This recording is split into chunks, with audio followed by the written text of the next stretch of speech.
en esta tarde. Es un gran honor para mí.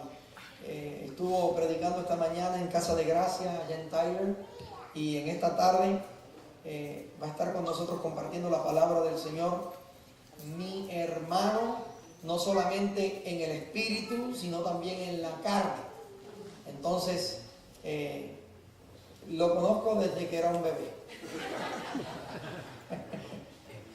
y se le está cayendo el pelo más rápido que a mí, se le está poniendo blanco más rápido que a mí. Hay algo de gracia ahí que...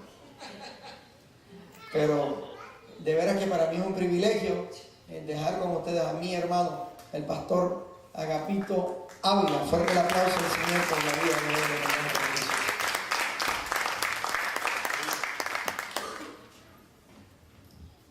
Sean todos bendecidos. Qué bueno estar acá. Yo he descubierto que en Dios, aun cuando pensamos que hay momentos en esta vida cristiana que uno piensa que va en retroceso, más bien que en adelanto, pero ¿cuántos saben que en Dios siempre vamos, como el apóstol decía, de gloria en gloria? Entonces déjenme darle una pequeña ilustración acerca de eso que acabo de decir. En Grand Prairie está aquí en 41 grados. Javier, en Orlando está en 77.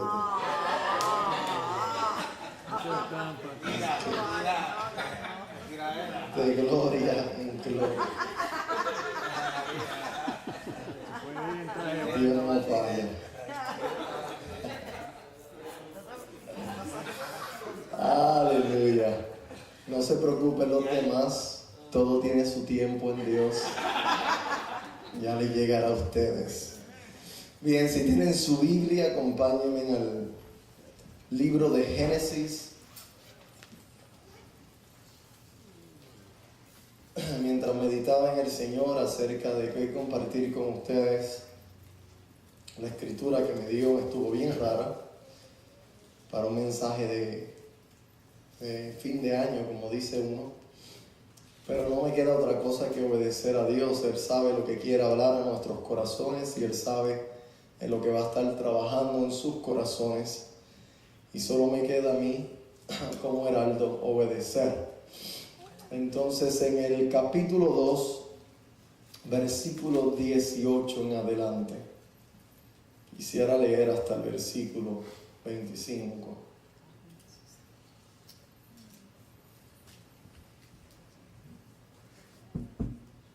¿Están ahí conmigo? Y dijo Jehová, Dios, no es bueno que el hombre esté solo. Le haré ayuda idónea para él. Y Jehová Dios formó pues de la tierra toda bestia del campo y toda ave de los cielos, y las trajo a Adán, para que viese cómo las había de llamar. Y todo lo que Adán llamó a los animales vivientes, ese es su nombre. Y puso Adán nombre a toda bestia y ave de los cielos y a todo ganado del campo, mas para Adán no se halló ayuda idónea para él. Entonces Jehová Dios hizo caer sueño profundo sobre Adán, y mientras éste dormía, tomó una de sus costillas y cerró la carne en su lugar. Y de la costilla que Jehová Dios tomó del hombre, hizo una mujer y la trajo al hombre. Dijo entonces Adán, esto es ahora hueso de mis huesos y carne de mi carne. Esta será llamada varona, porque del varón fue tomada. Por tanto, dejará el hombre a su padre y a su madre, y se unirá a su mujer, y serán una sola carne. Y estaban ambos desnudos, Adán y su mujer, y no se avergonzaban. ¿Qué tal si va conmigo un momentito solamente para añadirle a esto? A Mateos.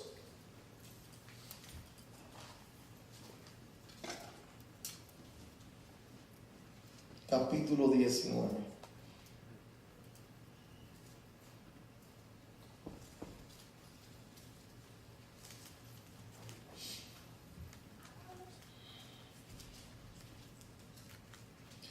Dice así: aconteció que cuando Jesús terminó estas palabras, se alejó de Galilea y fue a las regiones de Judea al otro lado del Jordán.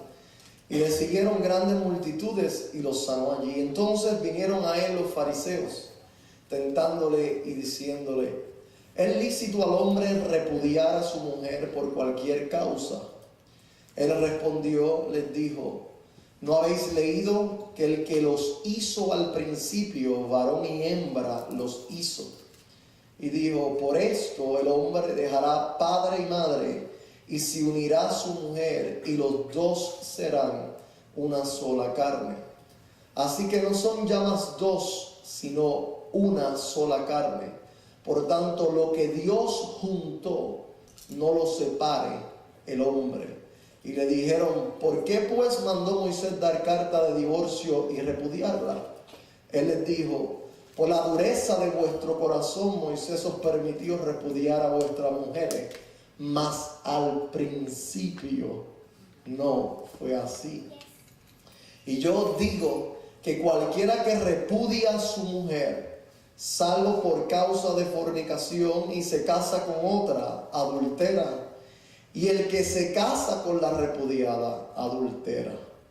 Le dijeron sus discípulos, note lo que los discípulos dicen cuando Cristo da su opinión acerca del matrimonio. Le dijeron sus discípulos: si así es la condición del hombre con su mujer, no conviene casarse. Entonces él les dijo: no todos son capaces de recibir esto, sino aquellos a quienes es dado. ¿Qué tal si va conmigo un momentito a Efesios? Y vaya conmigo al capítulo 5 de Efesios. Y vamos a leer desde el versículo 21.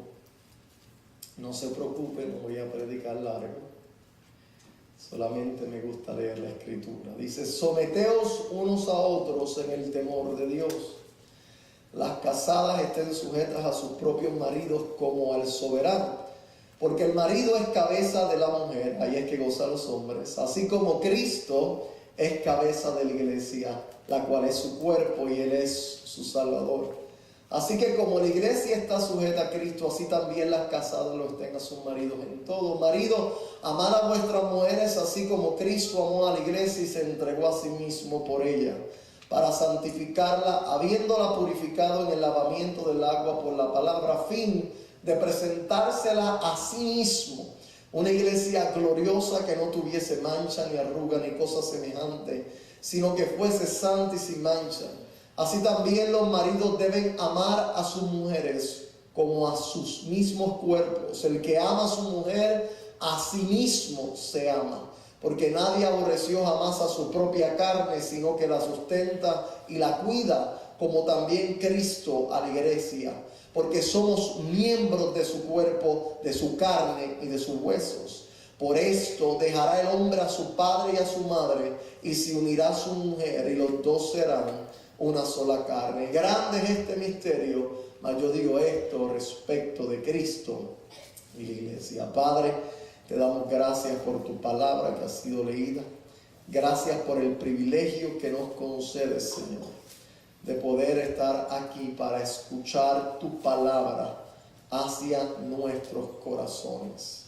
Gracias por tu sabiduría, Señor. Gracias por el consejo que vas a sembrar en nuestros corazones. Gracias porque ese consejo como semilla producirá al 100%. Gracias por tu Espíritu Santo que toma tu palabra y al sembrarla en nuestros corazones hace sabio a los simples de corazón. En Cristo Jesús. Amén. Bien, en esta ocasión quisiera compartir con ustedes ciertas cosas que Dios puso en mi corazón bien específicas para las familias de esta iglesia. Permítame comenzar compartiendo el contexto de Génesis capítulo 2. Cuando leemos Génesis capítulo 1 y capítulo 2 se nos hace el recuento a través de la pluma de Moisés acerca de la creación del mundo en sus comienzos, como también acerca de los propósitos específicos de Dios para la humanidad. Cuando llegamos al capítulo 1, versículos 26 y 27, Dios a través de Moisés es bien específico en declararle a su creación acerca de la agenda de Dios, del diseño de Dios, de la asignación de Dios para sus vidas. Y ahí Dios le revela al hombre que lo hizo a su imagen y lo hizo a su semejanza, y que por cuanto poseemos la imagen y la semejanza de Dios, hemos sido bendecidos con toda bendición. Ahí también en el versículo 28 se nos dice entonces que el hombre estaba destinado para fructificar, multiplicarse, llenar la tierra, sojuzgar la tierra y también dominarla. Esa asignación que viene a ser el eterno diseño de Dios para nuestra vida se encuentra su cumplimiento en la vida de Adán cuando usted comienza a leer estos capítulos. Esa es la agenda de Dios que no cambia. Es la agenda de Dios que no importa cuántos años pasen en nuestra vida, sigue siendo eterna y sigue siendo la prioridad de Dios. Yo le estaba predicando esta mañana a la iglesia en Tyler y le estaba diciendo que es normal que cuando un año está culminando y un año está comenzando, todos nosotros entramos en reflexión y reflexionamos acerca del año que pasó, lo que hicimos, lo que no hicimos, lo que alcanzamos o lo que no alcanzamos, lo que atravesamos o no atravesamos, y también pensamos en el año que se avecina y las cosas que deseamos alcanzar en ese año, las cosas que deseamos obtener, las cosas que deseamos cumplir. También pensamos acerca de las cosas que Dios puede tener para nosotros en ese nuevo año, y muchos de nosotros nos sentamos y hacemos una lista de prioridades, de cambios, ya sea a nivel físico, a nivel espiritual, a nivel personal, a nivel de matrimonio, a nivel de familia, a nivel financiero. Comenzamos a hacer las famosas resoluciones, ¿no? Entonces, todos nosotros tenemos esa tendencia por el deseo de querer echar para adelante, de querer progresar en las diferentes dimensiones de nuestra vida, y esa actitud es una actitud normal y general de nosotros porque fuimos creados para nosotros avanzar. De hecho, desde el principio Dios colocó al hombre en un huerto del Edén, pero este estaba destinado a multiplicar todo lo que estaba pasando en el Edén hasta los confines de la tierra. El hombre estaba llamado a multiplicarse, a fructificar, a ser productivo. Por lo tanto, es parte de la vida de Dios en nosotros la productividad. Por eso cuando no somos productivos nos sentimos frustrados, nos sentimos estancados. Cuando usted tiene un día productivo que llega a alcanzar todo lo que se propuso, al final usted se siente recompensado porque logró aquello que se propuso, y cómo lo logró tiene un medio de medir su avance, y esto es normal. Igual que nos sentimos frustrados cuando al finalizar el día, de las 10 cosas que nos propusimos, alcanzamos 2 o alcanzamos 3 o terminamos con un -5, nos atrasamos. Esa frustración, esa desesperación y esa insatisfacción nos testifica una vez más que estamos diseñados para avanzar y para ser productivos. El hombre fue creado por Dios para avanzar en todas las áreas de su vida. Fue creado por Dios para crecer en el conocimiento de Dios. Fue creado por Dios para reinar en todas las áreas, no solo en el Edén, pero reinar en todas las áreas. Y en el contexto de Génesis capítulo 2, el hombre estaba siendo empleado, el hombre estaba conquistando, estaba reinando, estaba en un proceso de cumplir con su asignación. Sin embargo, se nos dice algo muy importante y allí, y es que Dios fue el primero que notó que para el hombre no era cosa deleitosa o buena estar solo. Ahora escuche bien esto. hay diferentes áreas de nuestra vida en las que Dios quiere avanzar con su evangelio. Si yo fuera a ponerle un tema a esta plática, le pondría la gloria del evangelio en la familia. La gloria del evangelio en la familia. Todos estamos conscientes y todos llegamos a afirmar que Dios desea que la iglesia de Él avance. ¿Cuántos creen eso? ¿Cuántos creen que Dios desea una iglesia gloriosa? Una iglesia que impacte su generación y impacte su sociedad. Correcto, eso no es nada nuevo, es el diseño eterno de Dios. El hombre destinado para bendecir a todas las familias de la tierra. Abraham, el llamado de Abraham y su destino era ser una bendición a todas las familias de la tierra. Y de hecho ese es el plan de Dios. El plan de Dios es tomar familias, tomar congregaciones, tomar iglesias y hacerlas una bendición para la generación donde ellos se encuentran, para el pueblo, el lugar donde Dios los ha colocado. Es el sueño del corazón de Dios, que la tierra, Habacuc lo dijo de esta forma, que la tierra sea llena del conocimiento de su gloria, como las aguas cubren ¿qué? La mar, y las aguas cubren la mar en plenitud. Por lo tanto, Dios tiene este deseo de cubrir la tierra con su gloria, pero su gloria siempre ha residido, siempre ha estado dentro de ¿qué? De lo que Él ha llamado de su iglesia. Por lo tanto, el instrumento para Dios cumplir con su agenda es, diga conmigo, la iglesia. La iglesia. Ahora, porque eso es así, es porque entonces Dios tiene este enfoque sobre nuestras vidas. Si hay 4 casas que Dios está buscando edificar para cumplir con su propia agenda. La primera casa que Dios busca edificar conmigo es la casa personal. El primer trabajo del Espíritu Santo sobre nuestras vidas en nuestras propias vidas. Escuche bien, porque en este nuevo año, ¿sabe cuál es el problema que ocurre con nosotros? Que muchas veces nosotros no estamos enfocados en lo que Dios está enfocado. Que muchas veces la lista de nuestras prioridades no es la lista de prioridades de Dios.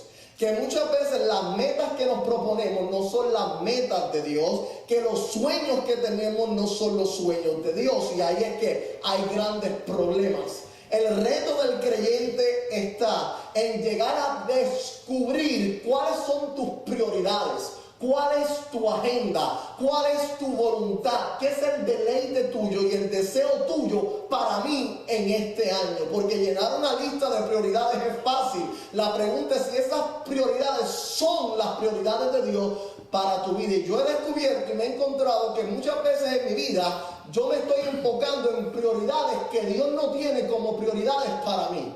Y eso me crea frustración. Entonces el reto que vamos a tener este año es llegar a alinear nuestros sueños con los sueños de Dios. Nuestras prioridades con las prioridades de Dios. Nuestras metas con las metas de Dios. Ese es un reto bastante grande, pero es un reto que nos conviene a todos. Entonces digo esto para decirles que jamás nosotros podemos llegar a experimentar la gloria de Dios en la segunda, en la tercera y la cuarta casa si la primera no está disfrutando de esa gloria. La segunda casa, diga conmigo, es la familia. La tercera casa, diga conmigo, es la iglesia local. Y la cuarta casa es su reino. Ahora escuche bien. Yo sentí la impresión en mi corazón, y por eso leí estas escrituras, que el enfoque de Dios en esta iglesia durante este 2014 va a estar en la segunda casa, la casa familiar, empezando con el matrimonio. Entonces, yo quiero compartirles los principios de un matrimonio saludable en Cristo Jesús. Porque hasta que nuestros matrimonios no estén saludables, nuestras familias no lo podrán estar. ¿Escucharon eso? Si nosotros aspiramos, ser una iglesia que influencie la sociedad, nuestras familias tienen que estar sumergidas en el evangelio de Dios. O sea, en otras palabras, no podemos llevar algo que no estamos disfrutando. No podemos dar algo que nosotros no tenemos. Y escuche, el Dios que usted le sirve es un Dios personal, que tiene un interés con usted. Y a mí me parece a veces que la iglesia está tratando de impactar, de lograr mucho, pero las familias que componen esa iglesia están en un estado de mediocridad. Por lo tanto, no podemos multiplicar gloria afuera cuando acá adentro hay mediocridad. Génesis nos habla de este principio, que todo se reproduce según su género. Todo se reproduce según su género. Por cuanto Dios tiene un celo de impactar nuestra sociedad, es que tiene un gran celo de impactar y transformar nuestras vidas. Y si algo está en desconformidad con el diseño de Dios, amados, en la familia. Mire esto. En Génesis 2:24, a mí me encanta, porque de todo lo que hizo Dios que le llamó placentero, si usted lee Génesis 1, ¿verdad? Según Moisés nos va narrando la historia de la creación, 6 días. Cada vez que Dios terminaba de trabajar un día, miraba lo que había hecho y declaraba: esto es bueno. La palabra bueno ahí es deleitoso, placentero. Lo único que Dios declara que no era placentero y deleitoso era el hombre estando solo. Y Dios se propuso hacerle al hombre una ayuda idónea. Entonces la Biblia nos revela, escucha bien esto, que el diseñador de esta identidad llamada matrimonio es ¿quién? Dios. Dios fue el que diseñó la identidad del matrimonio. Por lo tanto, es en Dios que encontramos la sabiduría para que el matrimonio surja y el matrimonio se preserve en el evangelio de Dios. Amén. Si un matrimonio va a surgir para honrar a Dios y va a ser preservado para honrar a Dios, tiene que ser descubierta la sabiduría de Dios para el matrimonio. Esto es sumamente importante. Entonces Dios notó esto, pero Dios en su soberanía le permitió al hombre llegar a la misma conclusión y sentir la necesidad de una pareja. Nosotros leímos que Dios dijo: le voy a hacer ayuda idónea, no es bueno. Pero luego Moisés introduce que Dios lo puso para comenzar a ponerle nombre a todos los animales. Entonces, mientras Adán le ponía nombre a todos los animales, Adán estaba trabajando en el diseño de Dios de dominar sobre todas las cosas, en el proceso de él vivir para la voluntad de Dios. Se da cuenta que todos los animalitos estaban en pareja. El patito tiene la patita, el caballo tiene su yegua, ¿sí o no? ¿Y yo? Entonces, Dios permitió que el hombre sintiera la necesidad de una ayuda idónea para poder cumplir con la asignación que Dios le había entregado. Ahora, permítame decir esto. Cuando Dios dijo: y no es bueno que el hombre esté solo, ahí hay otro principio glorioso que le da nacimiento al matrimonio. Recuerde que lo que le da nacimiento al matrimonio es lo que debe mantener al matrimonio. Todos los animales tenían hacia quién fluir. Todos los animales tenían hacia quién fluir y sobre quién reproducirse. El único que no tenía a quién darle era el hombre. Dios diseñó al hombre para recibir su gracia y recibir su vida, pero también ¿para qué? Para comunicarla. Y Dios dijo, no es bueno que el hombre reciba mi verdad, que el hombre reciba mi gracia, que el hombre reciba continuamente mi bendición y no tenga sobre a quien darle la abundante vida que yo le he dado a él. No es bueno. Por lo tanto, el hombre necesitaba a alguien para comunicarle acerca de la grandeza, de la gloria de Dios. Aleluya. Y ahí nace el matrimonio. Ahora mire, déjeme resumir esto. Mire cómo el matrimonio nace. El matrimonio nace basado en la necesidad del hombre compartir el evangelio. Número 1. Segundo, el hombre era uno. Para que el matrimonio surgiese, se necesitaban ¿cuánto? 2. Vamos a hacer un poco de matemáticas. Mira lo que Dios hizo. Dios tomó al hombre, lo puso a dormir.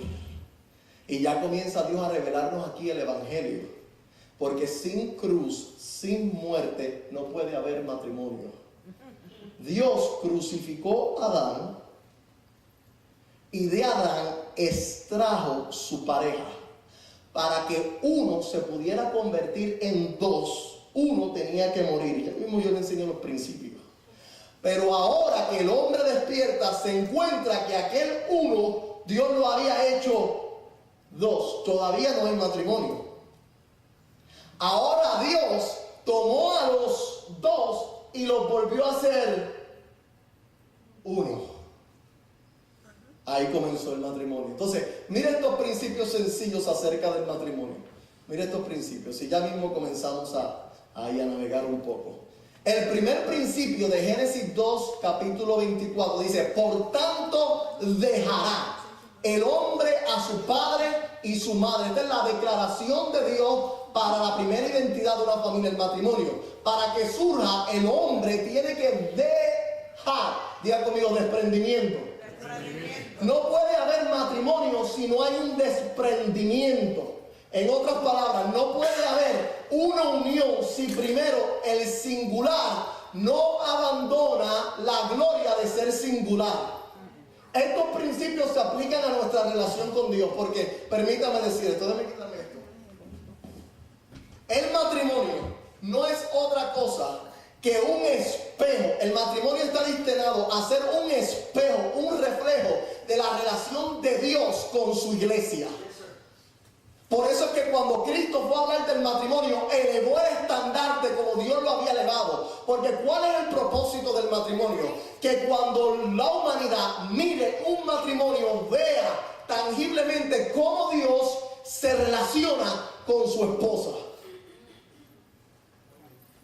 Entonces el matrimonio no es cualquier cosa. La pregunta es: mi matrimonio es un reflejo de cómo Dios ama a su esposa.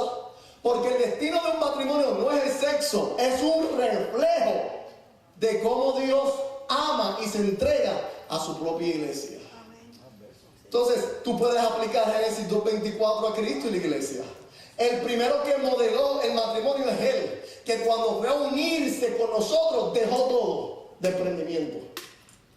Dejó su gloria, dejó su trono, dejó su corona y vino a un lugar bien lejos para venir a comprar a su novia, que estaba muerta en delitos y pecados. Entonces, escucha bien esto. Digo esto porque hay gente casada que todavía no practica dejar padre y madre. Y cuando se habla de dejar padre y madre, no se habla de dejar, desprendimiento. El principio ahí es, escucha bien, que si tú no abandonas tu vida de soltero, cuya vida de soltero se define como una vida donde tú haces como quieres, tú llegas a donde tú quieras sin permiso de nadie, correcto, y haces lo que te da la gana, tú no puedes seguir teniendo esa vida en el matrimonio. igual con Cristo. Tú no puedes disfrutar tu relación con Cristo hasta que tú mueras a una agenda de soltero, donde vienes a reunirte cuando quieres, donde das lo que te da la gana, donde haces como tú quieres, donde vives la vida al garete, pero quieres los beneficios de la unión matrimonial con Él. No puedes. Ya que está a tu lado, te tienes que desprender. Si quieres intimidad, te tienes que desprender. Dejará el hombre a su padre y a su madre, segundo principio, y se unirá a su mujer. El principio de unir ahí es de perseguir. Hay una unidad que debemos de ¿qué? De perseguir. Yo estoy convencido de algo, ¿sabe que yo estoy convencido? De que muchos matrimonios viven en divorcio bajo un mismo techo. La gente cree que divorcio es cuando dos personas firman un papel y se separan. No, divorcio es vivir bajo un mismo techo sin que estos principios tengan vivencia.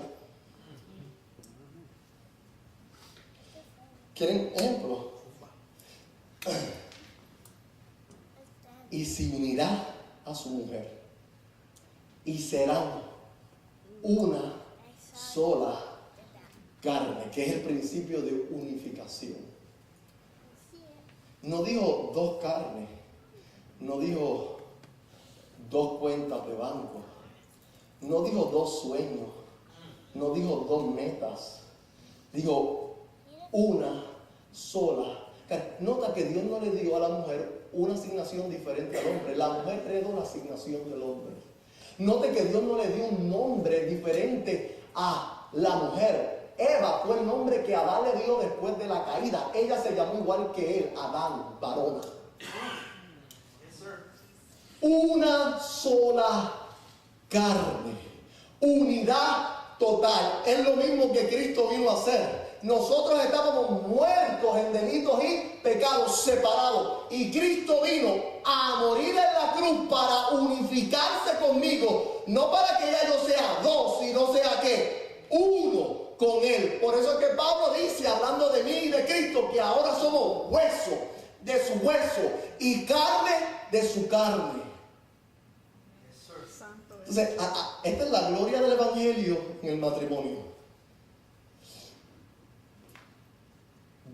La mayoría de las personas, vamos a ser sinceros, se casan y tú le preguntas, ¿para qué ustedes se casaron? Y ellos te responden, porque nos amamos. No, yo no pregunté por qué, yo dije, ¿para qué?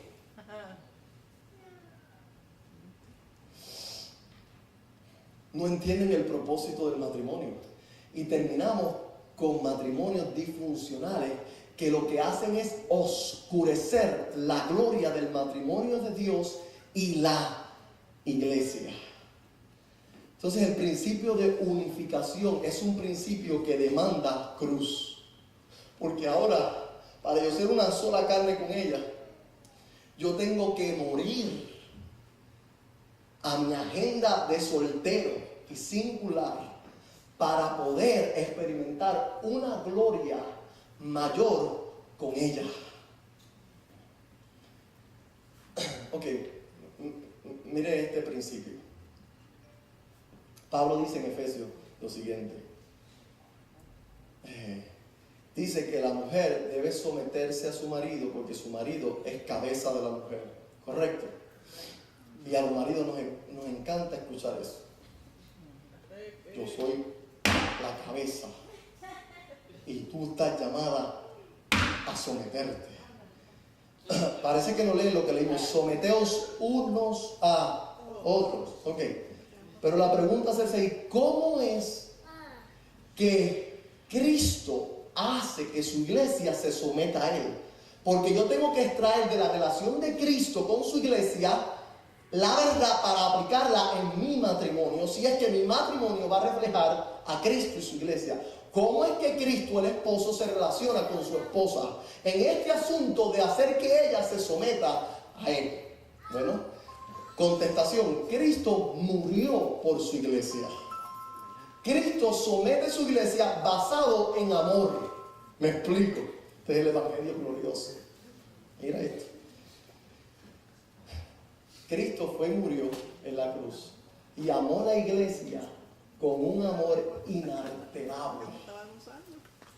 Cuando Él se entregó por ella y la compró a ella, Él es dueño de ella. Ahora Él tiene autoridad para que la iglesia se someta a ella. Pero la iglesia, a quien se le revela la calidad del amor con que fue amada, termina sometiéndose por deleite y placer y no por imposición. ¿Me explico? Tú no puedes exigirle a tu esposa que se someta a ti hasta que tú no la ames con un amor de cruz. Solamente un amor de cruz, de abnegación, llega a generar en tu pareja placer para someterse a la voluntad de Dios en ti. Yo sé que esto suena extraño, pero principio, diga conmigo, transparencia. La Biblia dice que estaban, ¿cómo estaban? Desnudos.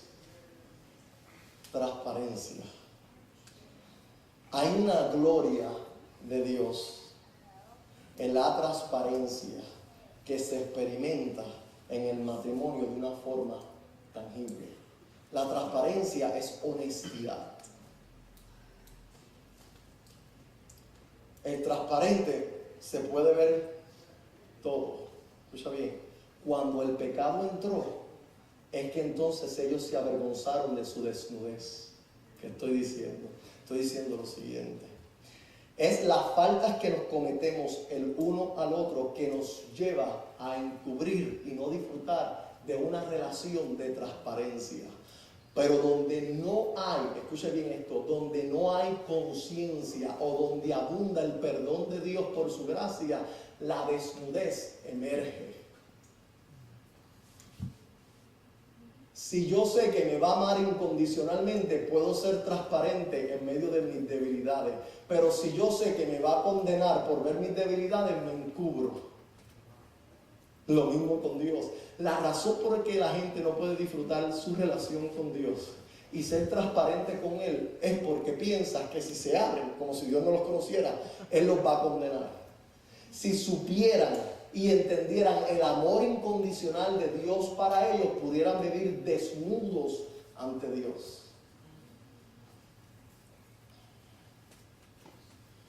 El último principio ahí es, diga conmigo, no sea avergonzado. Que nos lleva al principio del perdón con el que yo quiero concluir. Hay un dicho que leí en un libro que decía lo siguiente: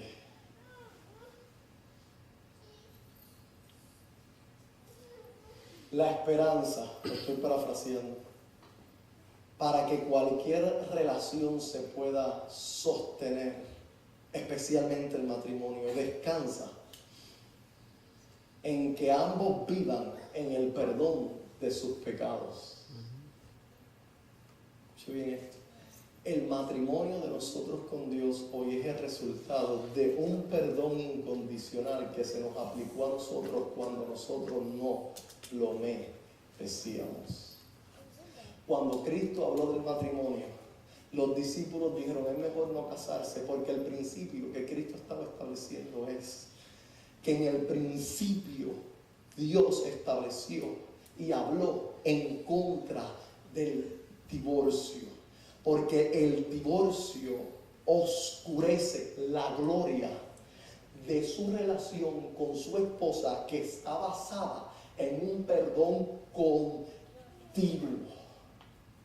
Repudiamos una persona cuando nos falla, y Cristo está estableciendo: no debes de repudiarla a menos una sola cosa, de fornicación. El resto de las cosas que te haga debes de ser capaz de perdonarlas. Ya conmigo, el evangelio en el matrimonio. ¿Por qué se nos hace tan difícil perdonar? Y déjeme hablar del perdón, porque la iglesia está bien confundida acerca del perdón. Perdonar, me gusta la palabra inglesa, dice forgive. Tiene que ver con dar algo. Esto de que te perdono, pero no más, eso no es perdón. El perdón borra y procede en restaurar a la persona a una posición más elevada que la que tenía antes que hubiera fallado. Perdón es: Pedro, me fallaste, pero vete y pastorea mis ovejas. Eso es perdón. Piensa en un momento. Pedro había negado con maldición al maestro. El maestro había muerto en la cruz por las ovejas. Y ahora Cristo, el que había sido maldecido, le está entregando al traidor su oveja en las manos. Eso es perdón. Santo eres, Señor. Ajá. Importante, porque no hay matrimonio que se pueda sostener sin el Evangelio. Y nosotros muchas veces no estamos viviendo el Evangelio en nuestro matrimonio. Tú niegas el perdón cuando pierdes conciencia de cómo se te ha perdonado. Voy a repetir eso. Tú niegas perdón cuando pierdes conciencia de cómo se te ha perdonado. Hay una parábola que me gusta mucho, ustedes la conocen. Cristo lo usó. Y este principio afectó mi vida este año. Este hombre debía. Hay una Biblia que dice que le debía a su maestro alrededor de 20 millones de dólares. Usar ese ejemplo. Equivalente. Y el maestro lo llama a cuenta, su señor lo llama a cuenta. Y el individuo no tenía para pagarle. Cuando el Señor fue a ejecutar juicio sobre el individuo comienza a clamar por misericordia.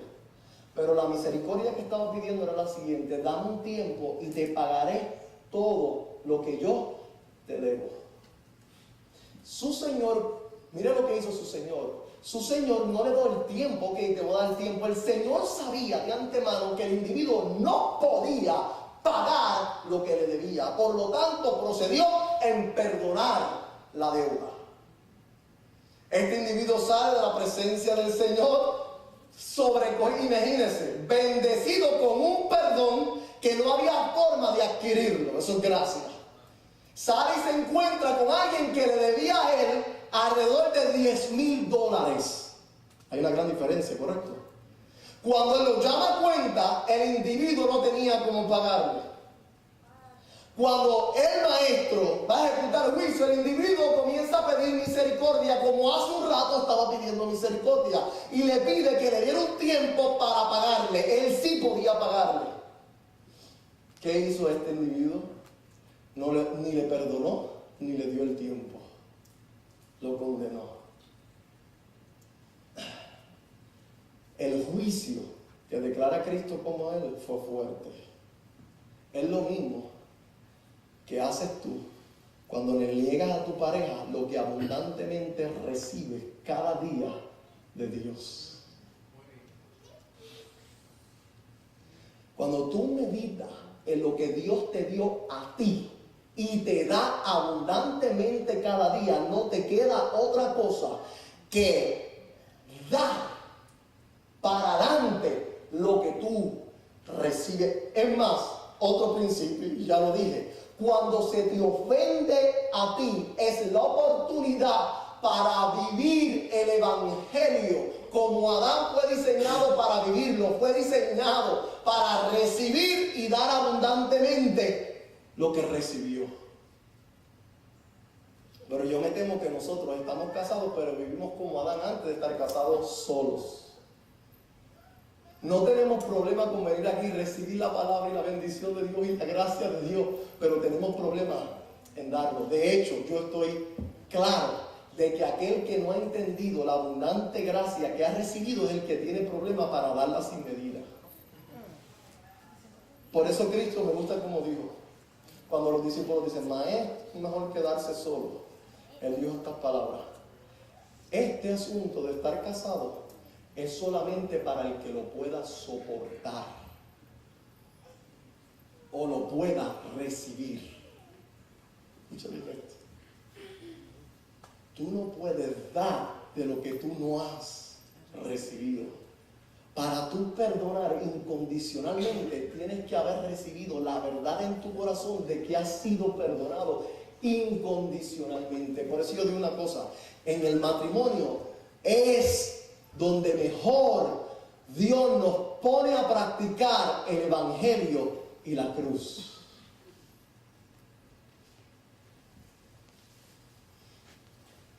Yo no sé para quién es esto, pero voy a decir esto.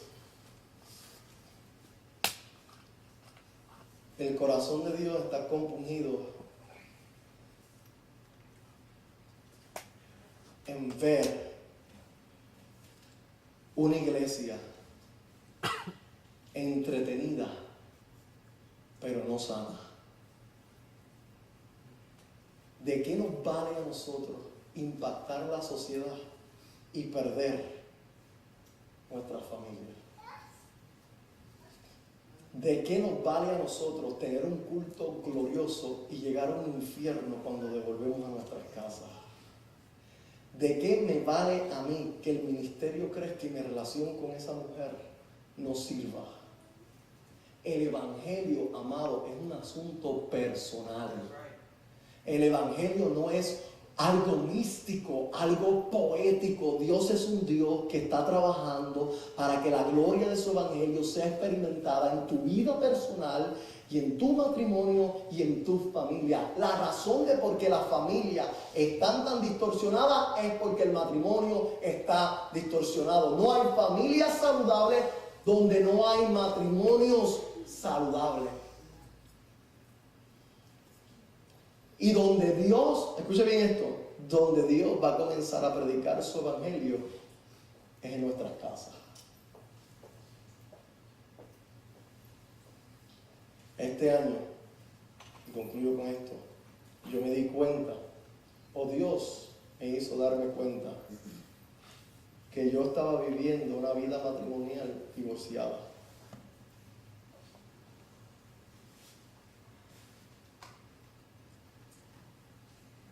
Que yo no estaba disfrutando mi matrimonio como estaba disfrutando mi relación con Él. Y comencé a pasar por unos procesos donde Dios me hizo saber que jamás podría yo adelantar a hacer bendición a las familias de la tierra hasta que su Evangelio no fuera aceptado, disfrutado y vivido en esta casa.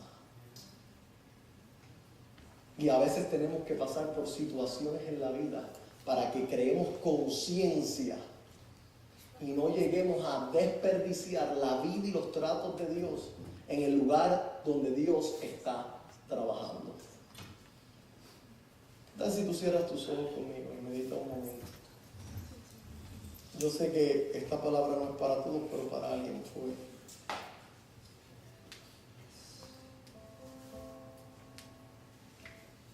Y piensa en el estado de tu corazón, en el estado de tu casa y en el estado de tu matrimonio. ¿Qué tú quieres este año?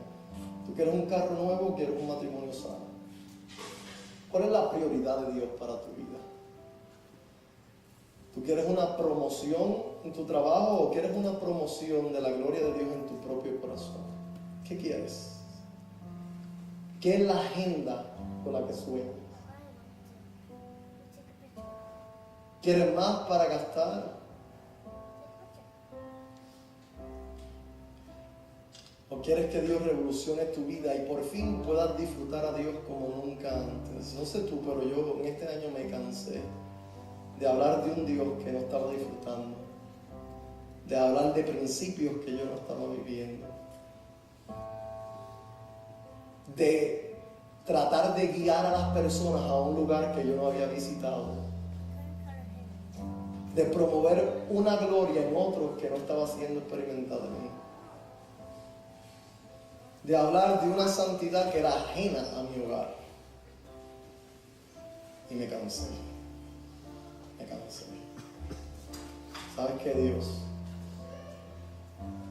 ¿De qué le sirve al hombre ganar el mundo y perder su propia familia, su propia vida en las cosas del mundo?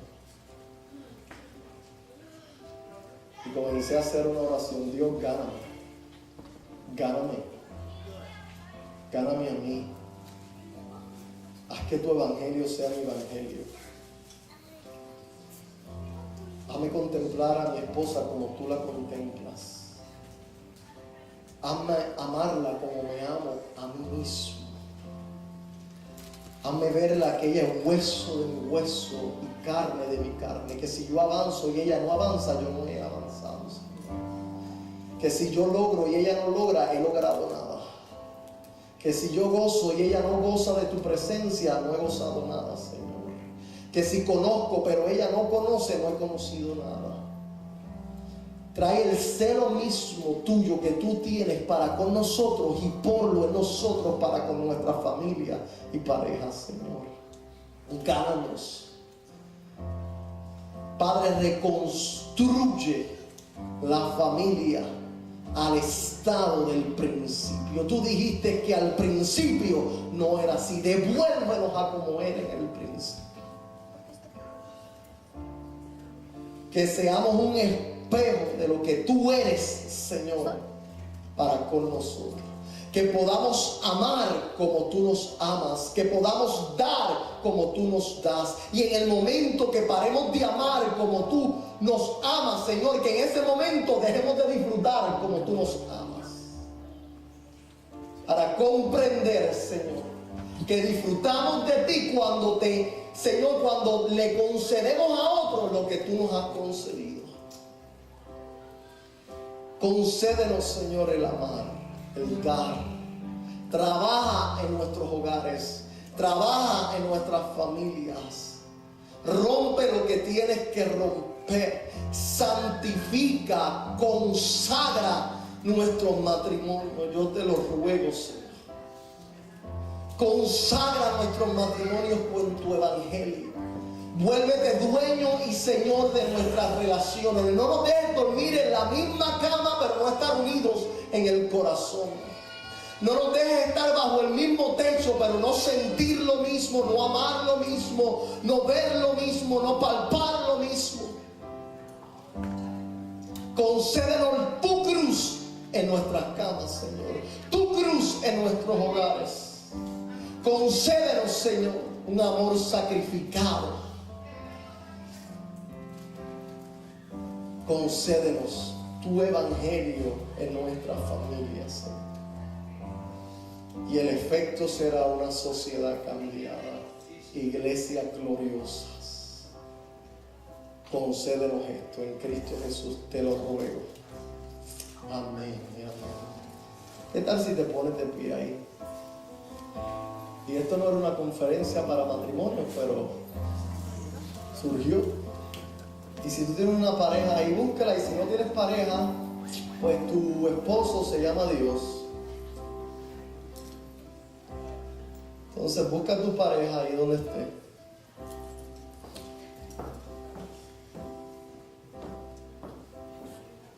Yo quiero que declaremos juntos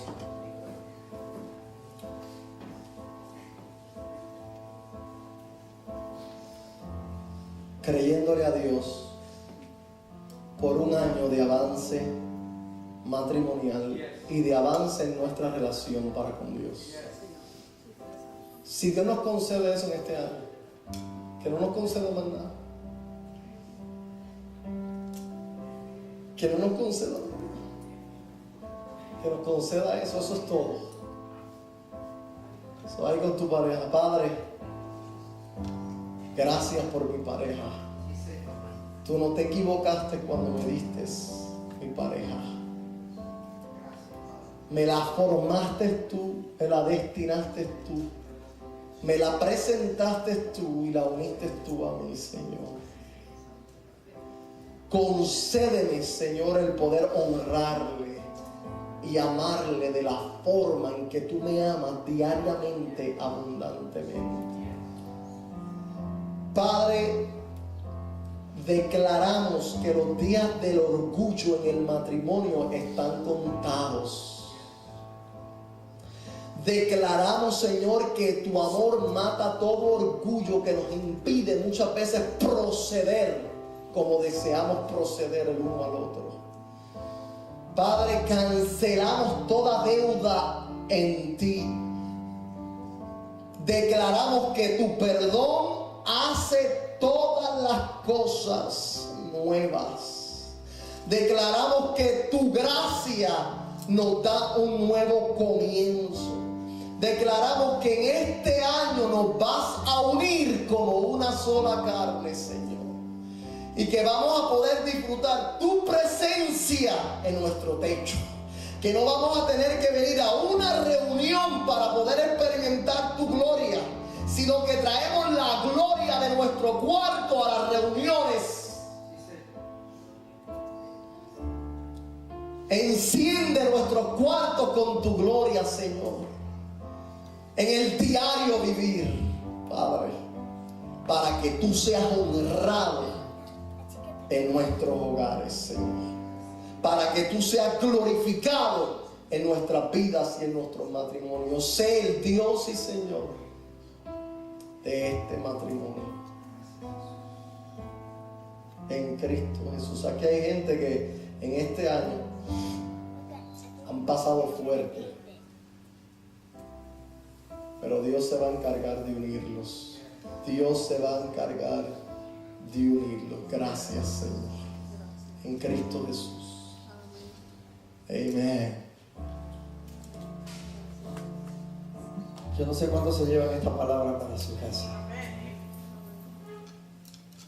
¿Cuántas veces usted ha escuchado que aquí en Casa de Gracia hemos dicho el reflejo perfecto de tu vida con Dios es tu vida en tu matrimonio? ¿Y cuánta necesidad tenemos nosotros de Cristo en nuestro matrimonio?